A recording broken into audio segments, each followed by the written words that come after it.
തെക്കുംഭാഗം ഗ്രാമപഞ്ചായത്തിൽ ഹരിത ടൗൺ പ്രഖ്യാപനവും സർട്ടിഫിക്കറ്റ് വിതരണവും നടത്തി. ഹരിത സ്ഥാപനം, ഹരിത അയൽക്കൂട്ടം പ്രഖ്യാപനവും നടന്നു. മാലിന്യമുക്തം നവകേരളം ജനകീയ ക്യാമ്പയിന്റെ ഭാഗമായാണ് തെക്കുംഭാഗം ഗ്രാമപഞ്ചായത്തിൽ ഹരിത സ്ഥാപനം, ഹരിത അയൽക്കൂട്ടം, ഹരിത ടൗൺ പ്രഖ്യാപനം എന്നിവ നടത്തിയത്. ഇതോടനുബന്ധിച്ച് സർട്ടിഫിക്കറ്റുകളും വിതരണം ചെയ്തു. ഡോക്ടർ സുജിത്ത് വിജയൻപിള്ള MLA ഉദ്ഘാടനം ചെയ്തു. നമ്മുടെ സമൂഹത്തിന്റെ മുന്നോട്ടുള്ള പ്രയാണത്തിന് പല രീതിയിലുള്ള വികസന പ്രവർത്തനം നടത്തുമ്പോൾ പ്രത്യേകിച്ച് ടൂറിസം പോലുള്ള വികസനം ഉണ്ടാവണമെന്നുണ്ടെങ്കിൽ സമൂഹത്തിൽ വൃത്തി ഉണ്ടാകണം. ഇതിൽ മാത്രമേ അതിഥികളായിട്ട് ടൂറിസ്റ്റുകൾ നമ്മുടെ നാട്ടിൽ വരികയുള്ളൂ. നമ്മൾ മത്സ്യങ്ങൾ കയറ്റിയിരിക്കുന്നു. നമ്മുടെ മത്സ്യത്തിന് വലിയ വിലയില്ല. എന്തുകൊണ്ടില്ല?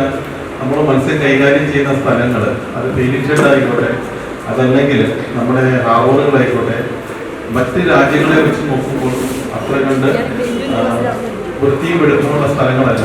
ഗ്രാമപഞ്ചായത്ത് പ്രസിഡന്റ് തങ്കച്ചി പ്രഭാകരൻ അധ്യക്ഷത വഹിച്ചു. വൈസ് പ്രസിഡന്റ് പ്രഭാകരൻ പിള്ള സ്വാഗതം പറഞ്ഞു. പഞ്ചായത്ത് അംഗം S സീതാലക്ഷ്മി, ഗ്രാമപഞ്ചായത്ത് സെക്രട്ടറി T ശിവകുമാർ, ഹിൽഡ ബ്രിട്ടോ തുടങ്ങിയവർ പങ്കെടുത്തു. News bureau, Chavara.